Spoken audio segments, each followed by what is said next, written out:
Hello बच्चों, मेरा छोटा सा प्यारा सा चैनल रिलायबल करियर इंस्टीट्यूट में आप लोगों का स्वागत है।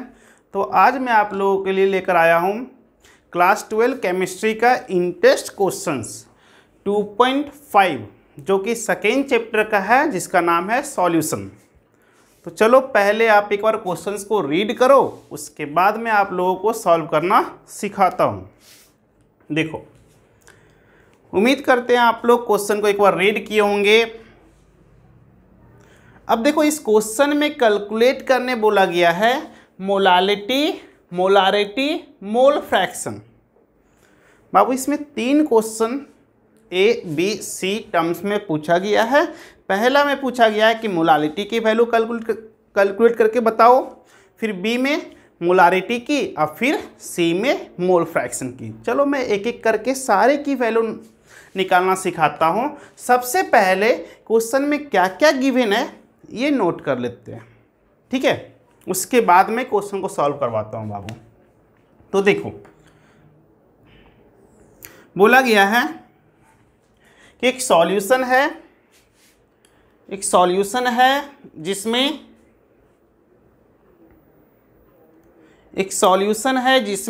2 सब्सटेंस यूज किया गया है बाबू। एक्वस सॉल्यूशन है। क्या है बाबू? Aqueous solution. एक्वस सॉल्यूशन जब भी वर्ड सुनाई देता हो, एक्वस सॉल्यूशन आपको जब भी दिखे बाबू, तो आपको समझना है कि इस एक्वस सॉल्यूशन में सॉल्वेंट के रूप में, सॉल्वेंट को हमेशा क्या लेना है? वाटर। एक्वस का मतलब हमेशा समझ लेना, सॉल्वेंट क्या है? वाटर है। और बाबू एक इसमें सॉल्यूट दे रखा है क्वेश्चन में Ki, ठीक है। क्लियर बच्चों? अब देखो बच्चों, यहाँ पे दिया हुआ है 20% mass by mass aqueous solution of Ki। क्या है बच्चों? Aqueous solution of Ki। तो 20% मतलब, कहने का मतलब सर, हम जितना भी सॉल्यूशन तैयार कर ले, उस सॉल्यूशन में 20% किसकी वैल्यू दे रखा है? पोटेशियम आयोडाइड का, मतलब Ki का। तो बाबू क्वेश्चन में Ki की परसेंटेज कितना है? 20% है। क्लियर बच्चों? कितने ही है? 20%। तो एक बात बताओ, हम परसेंटेज को डिफाइन तो 100% में ही करते हैं ना, है कि नहीं बच्चों? अगर बोला गया कि 20% Ki है, तो हमने क्या बोला कि परसेंटेज जब भी डिफाइन करना है तो 100 में डिफाइन करना है। तो मान लेता हूं कि ये सॉल्यूशन जो है क्या, उसकी वैल्यू 100% में मानता हूं। सॉल्यूशन क्या हो गया? 100%। तो इस 100% में Ki की परसेंटेज कितना है? 20%। सॉल्यूशन 100% होगा तो Ki की परसेंटेज क्वेश्चन में दे रखा है 20%। तो ये कितना होगा बाबू? 80% होंगे, ठीक है। मतलब जितना भी आप सॉल्यूशन को मानोगे, उसमें 20% क्या होगा? Ki की वैल्यू होंगे। तो मुझे इजी इसी में है सर कि हम सॉल्यूशन को मान ले कितना? 100 ग्राम। कितना मान ले बाबू? 100 ग्राम। क्यों मैं मान रहा हूँ 100 ग्राम? क्योंकि मेरे लिए कैलकुलेशन इजी हो जाएगा। तो मास ऑफ सॉल्यूशन को अगर हम 100 ग्राम मान ले, तो उस 100% में कितने परसेंट थे? 20%। तो 100 ग्राम में कितने ग्राम Ki की वैल्यू है? तो 20 ग्राम हो जाएंगे Ki की वैल्यू। तो मास ऑफ Ki की वैल्यू कितना हो गया? 20 ग्राम। उसी तरह हम लिख सकते हैं मास ऑफ वाटर की वैल्यू कितना? 80 ग्राम। चलो इतना तो मैंने नोट करके सिखा दिया कि इस लाइन का मीनिंग क्या था। तो ये 3 मीनिंग निकल सकता है बाबू कि mass of solution 100 gram, mass of Ki 20 ग्राम और मास ऑफ वाटर कितना? 80 ग्राम। अब ये इन्फॉर्मेशन तो हमें क्वेश्चन में दे रखा है, और एक इन्फॉर्मेशन और दिया हुआ है क्वेश्चन में, डेंसिटी की वैल्यू। देखो, 1.202 ग्राम पर मिलीलीटर। क्लियर बच्चों, क्लियर ना। अब हमें क्या निकालना है, molality, molarity, mole fraction. Clear बच्चों, तो चलो सबसे पहले मोलालिटी ए पार्ट ही सॉल्व करता हूँ क्वेश्चन को, कि मोलालिटी क्या होगा, मोलालिटी क्या होंगे सर। तो एक बात हमेशा याद रखो सर, कि जिस किसी को भी आप कैलकुलेट करना चाहते हो उसकी फॉर्मूला आप लोगों को पता होना चाहिए।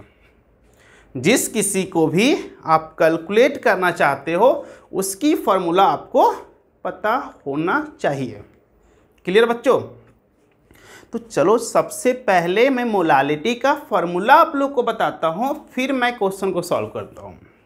ठीक है, तो मोलालिटी का फॉर्मूला होता है number of mole of solute, क्या बच्चों, number of mole of solute divided by mass of solvent.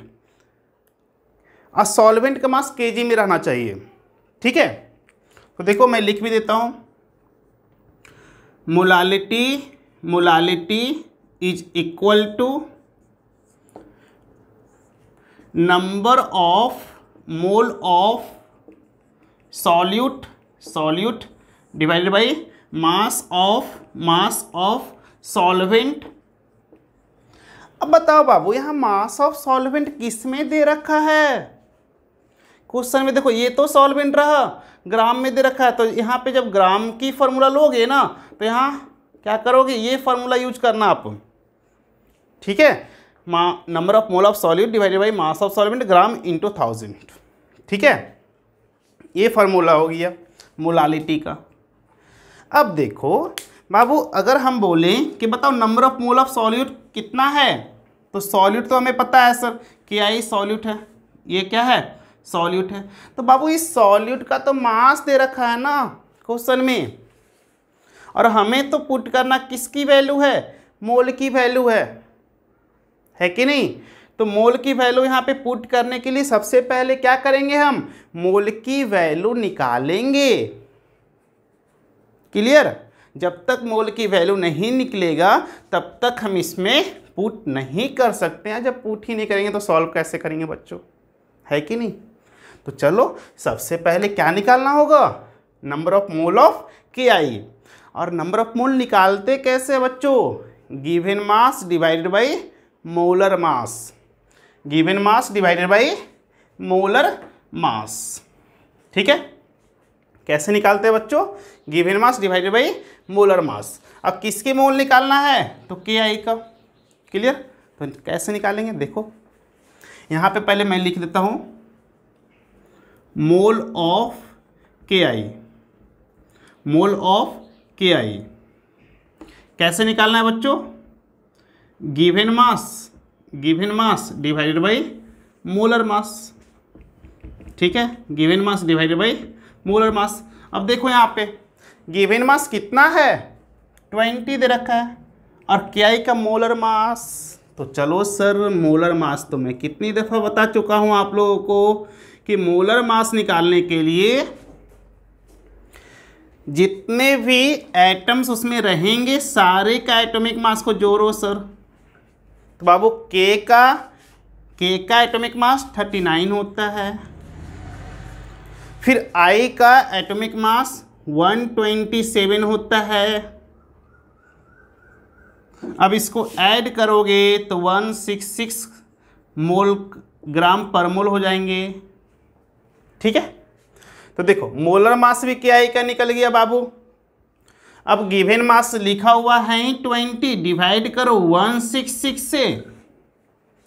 ठीक है, 166 से तो क्या वैल्यू आएंगे, बोलो, ये डिवाइड करोगे तो क्या वैल्यू आएगा, बताओ जी,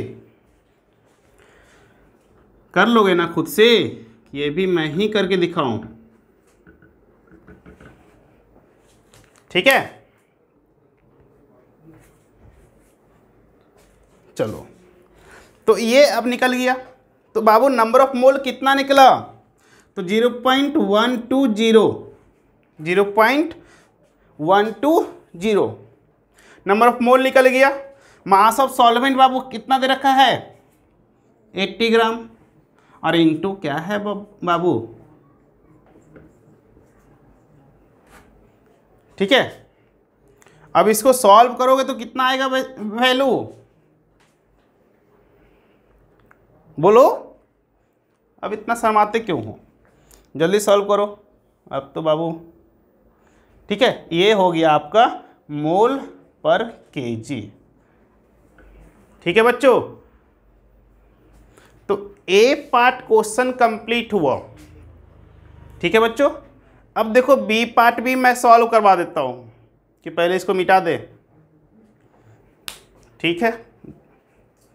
चलो बच्चों, तो इसको मैं मिटाता हूं, लिख लिए होंगे सारे, ठीक है। अब इसी क्वेश्चन का बी पार्ट मैं सॉल्व करवाता हूं। इसी क्वेश्चन का बी पार्ट में क्या निकालना है, मोलारिटी। तो देखो अब बाबू आपके पास मोलारिटी निकालने का सबसे पहले तो मेरा सवाल यही रहेगा, सर क्या सभी बच्चों को मोलारिटी का फॉर्मूला याद है? अगर नहीं याद है जिनसे, उनसे तो क्वेश्चन नहीं सॉल्व होंगे सर, ठीक है। तो चलो इसकी भी फॉर्मूला मैं बताता हूँ आप लोगों को। Number of mole of solute, number of mole of solute divided by volume of solution in litre, ठीक है। चलो मैं लिख के ही दिखाता हूँ सर। बोलोगे सर जितना बार बताओगे जब तक लिखोगे नहीं तब तक याद रहेगा नहीं। तो देखो यहाँ पे number of mole of solute divided by volume of solution in litre. अगर मिलीलीटर है बाबू तो यहाँ पे 1000 से इसमें मल्टीप्लाई कर देंगे, ठीक है। 1000 से मल्टीप्लाई कर देंगे।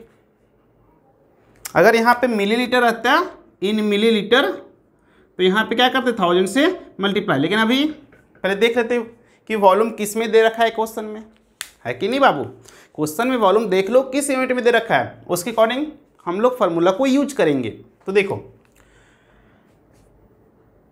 सर इस क्वेश्चन में तो हमें वॉल्यूम दिखा ही नहीं, दिख रहा हमको तो कहीं नहीं दिखा, लिखा हुआ वॉल्यूम ऑफ सॉल्यूशन, यहाँ तो कहीं वॉल्यूम ऑफ सॉल्यूशन नहीं दिख रहा ना, तो इसको कहीं क्वेश्चन में दिख ही नहीं रहा मुझे। तो बाबू टेंशन मत लो, मैं एक क्वेश्चन और आप लोगों को एक फार्मूला और बताता हूँ जहाँ से आप ये क्वेश्चन सॉल्व कर सकते हो, ठीक है। तो देखो percentage of solute into density into 10 divided by molar mass of solute,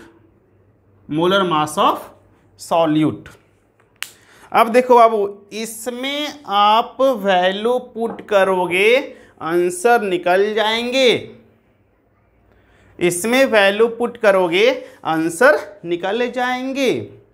देखो परसेंटेज ऑफ सॉल्यूट दे रखा है, क्या दे रखा है बच्चों, परसेंटेज ऑफ सॉल्यूट। तो परसेंटेज ऑफ सॉल्यूट कितना था देखो तो बच्चों 20 था ना जी, क्या था बाबू यहाँ पे यहीं कर दो 20% था। फिर डेंसिटी देखो कितना क्वेश्चन में दे रखा है 1.202 और फिर इंटू 10, फिर इसको क्या करो मोलर मास ऑफ सॉल्यूट, देखो मोलर मास ऑफ क्या निकला हुआ है 166। अब बाबू इसको 20 इंटू इतना करो इंटू 10 करो और डिवाइड कर दो इस वैल्यू से, ठीक है बच्चों। जैसे ही ये कैलकुलेशन करोगे आपका आंसर निकल जाएंगे। क्लियर बच्चों, तो सॉल्व कर लेना आंसर आएगा 1.45 मोल पर लीटर। ठीक है, क्लियर बच्चों? कोई दिक्कत इसमें? ठीक, तो अब ये सेकेंड पार्ट भी क्वेश्चन का सॉल्व हो गया। अब क्वेश्चन का थर्ड पार्ट है बाबू, उसको भी मैं सॉल्व कर ही देता हूँ, है कि नहीं? चलो यहाँ सॉल्व हो जाएंगे। देखो बोला गया मोल फ्रैक्शंस ऑफ के आई, किसकी मोल फ्रैक्शन निकालना है? के आई का। और एक बात हमेशा याद रखना, जब मोल फ्रैक्शन निकालना हो, देखो अभी इस क्वेश्चन अगर हम बोले मोल फ्रैक्शन निकालना हो तो सबसे पहले माइंड का फोकस करो दोनों सबस्टांस का मोल निकालने में। क्या निकालने में? दोनों ही सबस्टांस का मोल निकालने में। क्लियर? अगर दोनों सबस्टांस की मोल आ गया तो क्या निकल जाएगा? मोल फ्रैक्शन निकल जाएंगे। क्लियर बच्चों? तो चलो देखो, एक का तो मोल मेरा निकला हुआ है के आई का, दोनों ही मतलब सॉल्यूशन में दो सबस्टांस कौन सा है? एक वाटर है, एक दूसरा के आई है, तो के आई का तो मोल निकला हुआ है। अब हमें क्या करना है? मोल ऑफ वाटर चाहिए, तो मोल फ्रैक्शन आसानी से निकल जाएगा। ठीक है, क्या चाहिए? मोल ऑफ वाटर चाहिए। क्लियर? तो देखो given mass divided by molar mass, देखो मास क्या है वाटर का? वाटर का मास क्या है? तो यहाँ पे given mass divided by molar mass. ठीक है, तो गिवन मास वाटर कितना है? 80 ग्राम। कितना है बाबू? 80 ग्राम। और डिवाइडेड बाई 18, डिवाइडेड बाई कितना? 18। अब इसको सॉल्व करो, तो सॉल्व करोगे तो नंबर ऑफ मोल निकल जाएंगे, तो निकाल दो बाबू यहाँ पे। ठीक है, अब देखो दोनों की मोल निकल गया तो मोल फ्रैक्शन ज़्यादा दूर नहीं है सर। बस मोल फ्रैक्शन में हम यही चाहते हैं कि दोनों को मोल निकल जाए, तो आराम से मोल फ्रैक्शन निकल गया। ठीक है, अब देखो क्वेश्चन में किसकी मोल फ्रैक्शन निकालने बोला गया है? तो मोल फ्रैक्शन निकालने बोला गया है के आई का। क्लियर बच्चों? किसका निकालने बोला गया? के आई का। तो के आई का मोल को ऊपर लिखेंगे, जिसकी मोल फ्रैक्शन निकालना है उसकी मोल को ऊपर लिखेंगे, जिसकी मोल फ्रैक्शन निकालना है उसकी मोल को ऊपर, और बाकी दोनों को मोल को जोड़कर नीचे लिखना है। देखो इसकी मोल को मैं कुछ मान लेता हूं बाबू, इसको मैं मान लेता हूं Na, और इसको NW, वाटर के लिए W मान लिया सर, इसको पोटेशियम आयोडाइड के लिए मैं P मान लेता हूँ। ठीक है, पोटेशियम आयोडाइड के लिए मैं P मान लेता हूँ। तो किसकी मोल फ्रैक्शन निकालना है? तो देखो मोल फ्रैक्शन निकालना है हमें, मोल फ्रैक्शन ऑफ के आई। तो बाबू के आई की मोल को ऊपर लिखो, सिंपल। के आई की मोल कितना है बाबू? क्या माने हैं देखो तो, NP डिवाइडेड बाई, मैंने क्या बोला था डिवाइड करने के लिए? दोनों की मोल को जोड़कर, मतलब दोनों सबस्टांस की मोल को जोड़कर। तो देखो यहाँ पे दोनों को मोल जोड़ो तो NP प्लस NW। क्लियर बच्चों? अब इसको सॉल्व करो आंसर, तो सभी की वैल्यू पुट कर दो। NP की वैल्यू कितना है? 0.120। ठीक है, अब NP नीचे क्या है? 0.120 प्लस 4.44। अब इसको सॉल्व कर लो बाबू, आपका वैल्यू क्या हो जाएगा? निकल जाएंगे, कि वो भी हम ही करके दिखाएं। 0.120 और इसको ऐड करोगे, तो आएगा बाबू 4.56। ठीक है, 4.56। अब इसकी आंसर निकाल लो, खुद से डिवाइड करके आंसर निकाल लोगे ना? बोलो तो इसका आंसर हो जाएगा 0.0263। ठीक है, अब ये सॉल्व हो गया सर तीनों का तीनों। मैंने मोलालिटी भी निकाल दिया, मोलारिटी भी निकाल दिया और मोल फ्रैक्शन भी निकालना सिखा दिया। क्लियर? तो बाबू इन टेस्ट क्वेश्चन ये 2.5 सॉल्व हो चुका। इसको अच्छे से समझो। अब मैंने फील के साथ बनवाया है, ये नहीं कि बाबू रटा दिया आप लोगों को। जो था टॉपिक, जो पहले गिवन था पहले मैंने उसको नोट करवाया, उसके बाद ये सब क्वेश्चंस को सॉल्व करने का तरीका बताया। ठीक है, चलो बच्चे।